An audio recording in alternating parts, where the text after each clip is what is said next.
Pour l'exécutif, les irresponsables, ceux qui sont responsables du chaos à venir, ce sont les insoumis. Et nous sommes justement en direct avec François Piquemal, député de Haute-Garonne de la France Insoumise. Merci d'être avec nous en direct sur LCI. J'aimerais vous faire écouter ce qu'a dit François Bayrou sur ce qu'il considère comme l'alliance entre le RN et la France Insoumise pour faire tomber le gouvernement. Qu'est-ce qu'il peut y avoir après ? L'alliance entre LFI et le RN, ça conduit la France où ? Ce sont des organisations politiques, pour certaines d'entre eux brutales, qui sont absolument antagonistes l'une contre l'autre. Et c'est par leur addition des voix qu'on se trouverait dans une crise politique. Et Emmanuel Macron d'ajouter « Ceux qui ne voteront pas la confiance s'éloignent de l'esprit de responsabilité qu'un parti de gouvernement doit avoir. Que LFI ne l'est pas, cela ne me surprend pas. » Vous êtes irresponsable, François Piquemal ? Je crois que là, M. Macron devrait s'appliquer à lui-même ses paroles. L'esprit de responsabilité de sa part, ce serait de tirer un constat et un bilan des échecs successifs des actions qu'il a menées.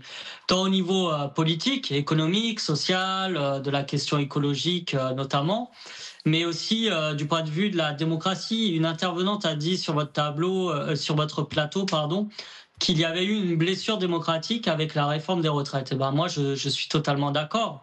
Je pense que c'est pas la première blessure démocratique, par ailleurs, que nous subissons. Moi, par exemple, mon premier vote, vous savez, ça a été en 2005 contre le traité constitutionnel européen. On sait ce qu'il est advenu après.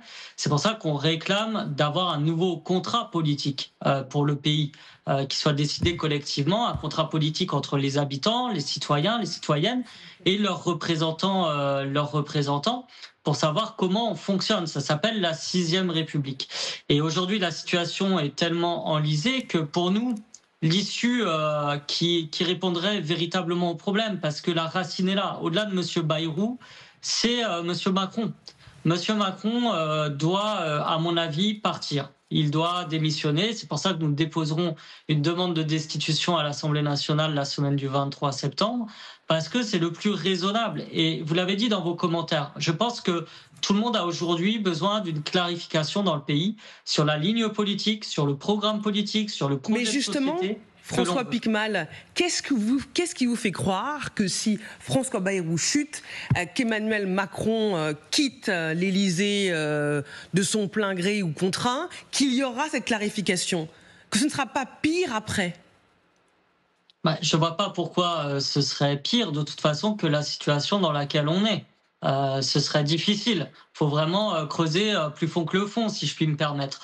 Donc, si vous voulez, ça permet de reposer les choses au niveau des programmes politiques qui sont proposés, au niveau des projets de société et d'avenir pour notre pays qui sont proposés, et que les habitants votent en conscience, après, de manière éclairée. Et puis, en tant que démocrate, il faut accepter le résultat des urnes. Ce qui s'est passé, c'est que M. Macron, lorsqu'il a été réélu, on le rappelle, sur aussi un rejet du Rassemblement national, n'a pas obtenu une majorité absolue qui est le fruit des politiques qu'il a menées auparavant. Il a décidé seul d'une dissolution. Il n'en a pas respecté le résultat en refusant de nommer le nouveau Front populaire au gouvernement. Et c'était cousu de fil blanc qu'on allait se retrouver dans cette situation. Donc celui qui, si vous voulez, le verrou de la situation aujourd'hui, c'est M. Macron. Et moi, je tiens à dire, en tant que républicain, à saluer le fait que M. Bayrou, lui, ait eu au moins le geste de dire qu'il allait remettre son sort, son budget, l'avenir politique qu'il proposait aux Françaises et aux Français devant un vote du Parlement. Eh bien, je pense qu'aujourd'hui, M. Macron ferait bien de s'inspirer de ce geste républicain. François Piquemal, vous restez avec nous. Justement, je rebondis sur ce que vous dites en montrant à nos téléspectateurs le résultat assez percutant du sondage. À la question si pas de majorité absolue à l'Assemblée en cas de dissolution, est-ce qu'Emmanuel Macron doit rester à l'Élysée ? Regardez, 68% des Français favorables à une démission du président de la République si aucune majorité absolue ne se dégage lors de ces nouvelles élections. Le mouvement de colère, c'est une réponse de colère. Elle est juste. Elle est juste dans son expression. Les gens disent que ce qu'ils veulent, c'est ce que vous disiez, c'est-à-dire une forme de stabilité. Donc, ils estiment qu'avec un départ d'Emmanuel Macron, on fait un reset. Je reprends votre expression. On relance la machine. La colère qui anime en ce moment, avec la situation politique que nous connaissons, on est quand même dans une situation de crise politique, crise financière, crise économique, crise sociale, crise écologique. Demandez aux Français ce qu'ils veulent, ils disent balayez-moi tout ça et recommençons.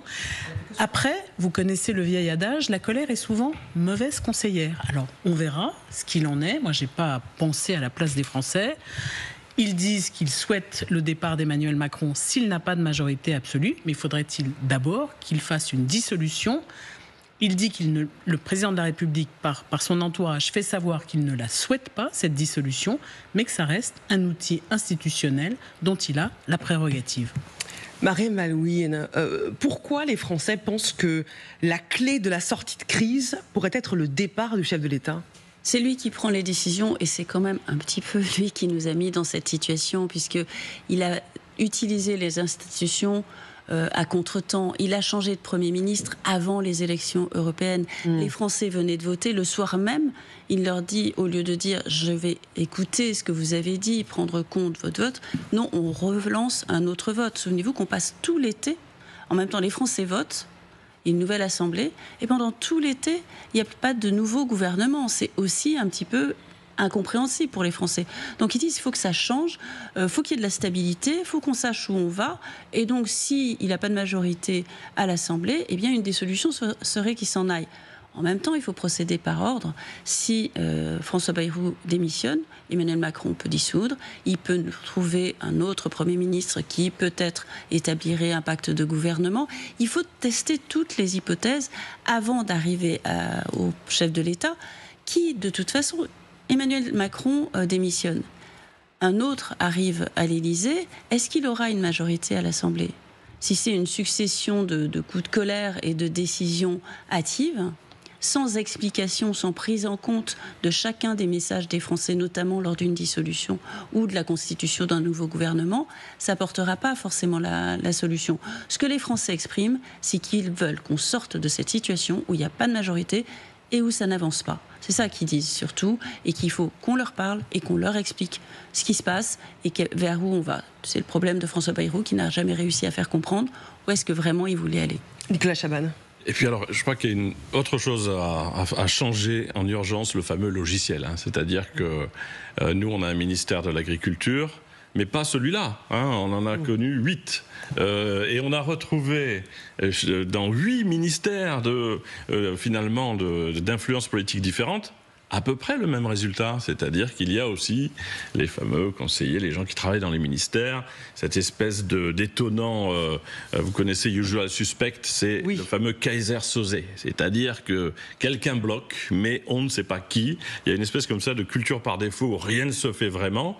Nous, je crois que c'est le 8e ministère de l'Agriculture, ça ne marche toujours pas, donc même avec des politiques et des partis politiques différents, on arrive aux mêmes résultats et souvent aux mêmes impasses. Donc il y a aussi, à ce niveau-là, à changer bien des choses. Il faut que la courroie de transmission entre les consommateurs que nous sommes et la politique se réforme avec humilité et que les conseillers dans les ministères, finalement, peut-être, on devrait faire des formations. On va envoyer des producteurs, des citoyens avec un peu de bon sens, de bienveillance, et on va parler pour expliquer aussi ce qui, pour nous, est un autre monde que sans doute celui de cette famille de gens qui organisent le monde pour nous. Et pardon pour la petite inclinaison de discussion de bistrot, mais malgré tout, c'est une philosophie, je crois, devenue générale.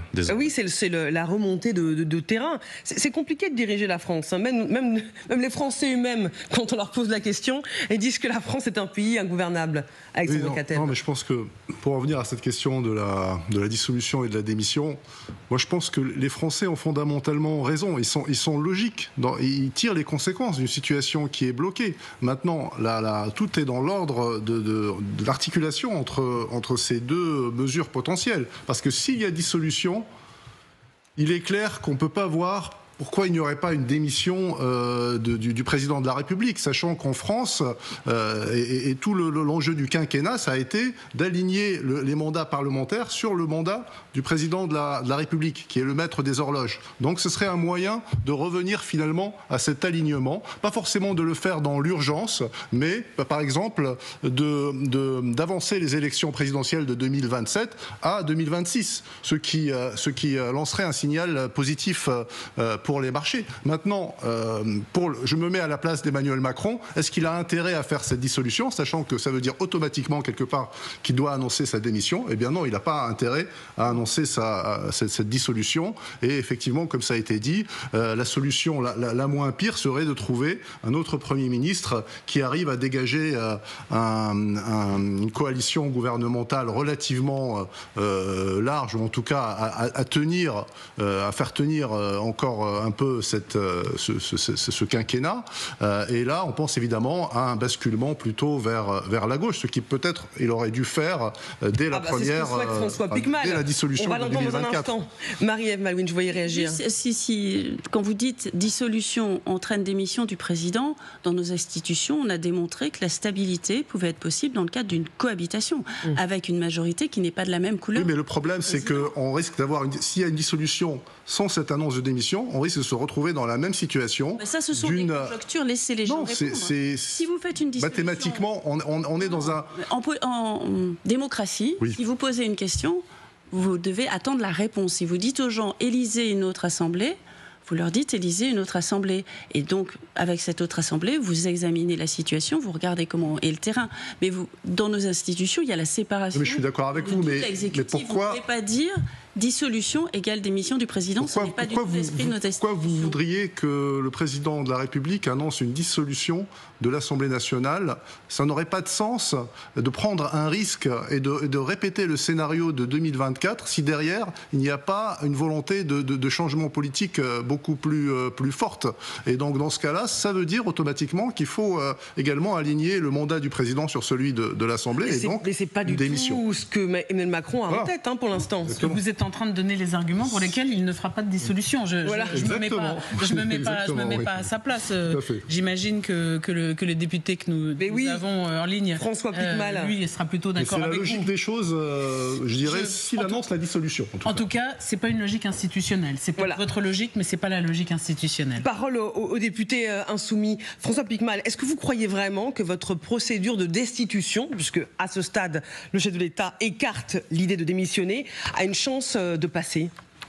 Alors, je pense qu'il y a plusieurs choses. Déjà, ce que j'entends sur votre plateau, c'est que tout le monde est d'accord pour dire que le nœud du problème se situe dans la posture du président de la République qui refuse de tirer les leçons de ses échecs successifs. Et moi, je suis d'accord sur le fait que, en fait, M. Macron se doit de démissionner si on veut avoir des élections législatives qui aient le plus de chances, après une élection présidentielle anticipée, de dégager une majorité qui soit nette sur un nouveau programme et un nouveau projet politique. Maintenant, nous connaissons le personnage, j'ai envie de dire. Donc, nous savons très bien qu'il est accroché au pouvoir de manière forte, et c'est un des problèmes de sa dérive autoritaire, à mon avis. Et c'est pour ça que le 10 septembre est une date de mobilisation importante. Parce que nous, évidemment, au niveau parlementaire, nous allons proposer la destitution et nous allons voir qui sont les opposants, on va dire, du calibre de l'opposition que l'on attend à Emmanuel Macron et à sa politique. Mais il faut qu'il y ait un mouvement populaire. Et je pense que au vu des retours que j'ai sur la volonté de stabilité, comme vous l'avez dit, parce que ce mouvement-là, c'est une demande aussi de stabilité politique. Et là-dessus, on se rejoint, mais la stabilité politique, ça doit se faire sur un programme qui est clairement choisi par nos concitoyennes et nos concitoyens. Et pour ça, il faut un retour aux urnes.